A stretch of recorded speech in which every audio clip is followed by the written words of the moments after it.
from the CyberHub bunker and studio, you're tuning in to the CyberHub podcast. And now for your host and CISO, James Azar. Good morning, everyone. Wednesday, December 22nd, 2022. Santa's loading up the sleigh. Everyone's getting ready for Christmas, unless you're in security and IT, because Log4J has got a surprise for all of us. Our December surprise last year was SolarWinds. This year, it's Log4J. I hope everyone's getting some rest. Everyone's doing okay. You're breathing. You're planning your Christmas day off, because you at least deserve that. Unless there's something really, really pressing, then you should be home with your family and friends this year, especially after the last several years we've all been going through. So good morning to everyone. Thank you for tuning into the show. We've got a busy one today, including breaking news on a major service outages going on at Slack, AWS, Hulu, and many more. We're going to talk a little bit about Log4j. We're also going to talk about a very, very unbelievable type of cyber attack. If you want to talk about automation and IoT and smart homes and smart buildings, well, you may want to reconsider it after hearing this next story. Also, China and Russia, we've got a lot of stories today, so there's a lot to cover. We'll get to that here in just a moment. Today's show is supported by our friends over at KnowBe4. Tomorrow, Javad Malik will be joining me for our Christmas Ugly Sweater episode, and we'll be talking about all the latest right here live. Not a traditional practitioner brief. Really, we're going to be taking your questions. We're going to be talking about Log4j and everything else. So come on in, have your questions ready. Javad and myself will be here all day tomorrow, well, all morning tomorrow, to help you guys out. Let's get to some shout outs this morning. Good morning to Eddie. Good morning to Shady. Dave, how are you doing? Good morning to Brent. Anthony, good morning to you. Chris has got his coffee on hand. Mr. Hurley, good morning to you. Mr. Christoph, Mr. Fallon, good morning to you as well. And coffee cup cheers. Let's do that, just that, Mr. Fallon. Always kind of giving me the script. My coffee cup, my double espresso. I know Mr. Fallon is into espressos as well, so wondering what you're drinking. Hurley, what are you drinking this morning? Coffee cup cheers, folks. All right, one last shout out before we get the show going. Good morning to Mr. Paul Warts. Thank you for being here as well. Let's talk about this one. So major service outages going on at the moment as we speak at Slack, AWS, Hulu, and many more. There's ongoing networking outages. This is also impacting Asana and many other popular sites like Coinbase, Udemy, Honeywell, Smart Things, Life360, Flipboard. Test by Bleeping Computer confirmed that IAMs and file uploads have been failing on Slack. Connectivity is also a problem there. They're getting an error that says couldn't send a message. Your message along with any file or attachment has been saved to your drafts. Or sorry, something went wrong with editing your message. Try again in a moment. Slack confirmed that they're experiencing issues with file uploads, message editing, and other services. They're currently investigating the issue. We'll provide a status update once more becomes available. Likewise, Imgur and a bunch of others have all going through an outage. This is a breaking story, folks. So not a lot of detail here outside of this is an outage, and I wonder what this is. This could be one of multiple things, including people patching for Log4j.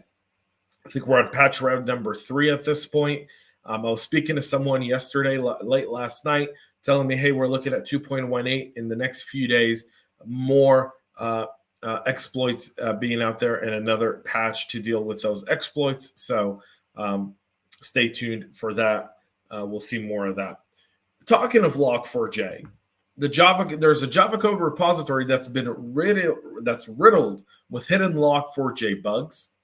There's are 17,000 unpatched Log4j packages in the Maven Central ecosystem that's leaving massive supply chain risk on the table from the Log4 shell exploits.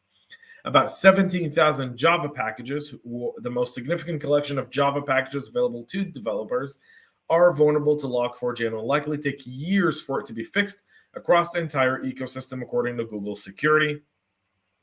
Following the CVE update that just Log4j core was affected, eliminating vulnerable instances of the Log4j API, Google Security determined that as of December 19th, more than 17,000 packages in the Maven Central were vulnerable, about 4% of the entire repository. Of those, just 25% of the packages have been had updated versions available. So, yeah, this is not good, folks. You can, by the way, all the stories, everything's in the show notes. Go check it out. If you're watching us on LinkedIn, on YouTube, just scroll down. You'll see it right there. Turn on the details. You'll see every single story, so you don't have to go looking for them. It's all right there. Google pulled together the list of the 500 most used and impacted code packages. They've shared them all. Clicking the link right there will take you right to what's going on with the Log4J update. If you are using any of these packages, it is time to get those either taken off or altogether just replaced, turned off, or something else. You got to do something here. You got to do something. Good morning, New Scott. Hurley's having the Death Wish coffee. Shannon with VAR Tech and Finley. Good morning to you as well. Let's get to, I love this story. So a cyber attack shuts down a building automation system in Germany. So a building engineering management firm that is using building automation building automation systems or bases, as they call them, woke up to a really interesting scenario. So it lost contact with hundreds of its building automation system devices, light switches, motion detectors, shutter controls. After a rare cyber attack locked the company out of its BAS it had constructed for an office building client. The firm, which was located in Germany, discovered that 3/4 of the BAS devices in the office building system network had been mysteriously purged of their smarts and locked down with the system's own digital security key, which was now under the attacker's control. The firm had to revert to manually flipping on and off the central circuit breakers in order to power on the lights in the building. The BS devices, which control and operate lights, lighting, and other functions in the office building, were basically bricked by the attackers. Everything was removed, completely wiped, no additional functionality. Thomas Brandstetter, who's the co-founder and GM at Limes Security, was contacted in October by the engineering firm to talk about this. So now they're kind of releasing the stuff around this attack. But the attack was no anomaly, according to them. The widely used technology that's deployed in Europe has a knack for cybercrime, for cyber criminals. So yeah, how do you guys feel about this one? Would you like? Now I feel like I'm happy I work from home. Number one, I'm happy I don't have a really super smart home. But building automation, like imagine you walk into an office and you got to go to the circuit breaker to turn on the lights. There weren't any, their attacks left no ransom notes either. This wasn't like a ransomware attack. This was just someone messing with the company, messing with the technology. Could be really, really interesting. So the hack itself, according to the report, was initially infiltrated through an unsecured UDP port that was left exposed on the public internet. From there, the attackers, who the team believes were knowledgeable about the KNX architecture, unloaded or basically wiped the BAS devices of their functionality, then set them with the BCU key, which they locked with a password of their own. The BCU key in the KNX is for preventing unwanted changes to a device. To make a change, you need to have the password to the device. And so they had to figure out how to recover the keys, and brute force hacking would take over a year to pull off. So they concluded authentication response times are so slow with those devices. And so that's how that all happened. Yeah, this is, this is crazy here, folks. Yep. This happened in a real building in Germany. Yeah, crazy. When people say cybercrime doesn't pay, well, a Russian criminal made millions by stealing SEC earning reports. The 41-year-old Russian national goes by the name of Vladislav Kloishin, was extradited to the U.S. from Switzerland, where he was arrested in March of this year. Kloichen, according to the FBI and DOJ, was hacking and getting access to publicly traded companies' quarterly reports, earnings reports, and then going on and trading them in the stock market. The intrusions were carried out through a VPN connection, and the compromise of one of the two filing agents started in October of 17. The intruders looked at documents from companies in various sectors of activity, including IBM, Steel Dynamics, Avnet, Tesla, Box, Roku, Kohl's, Datadog, Ultra Industrial Motion Corp, and the Nielsen Company. Having information about a company's performance before it came public, the individuals allegedly acted on it, traded accordingly in brokerage accounts held in their own names or in the names of others, according to the affidavit by the FBI.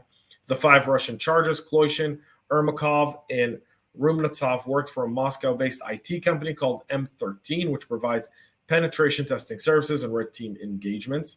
The 3 M13 employees, all of them holding deputy general director positions, also offered investment services, asking investors 60% of the profit. So,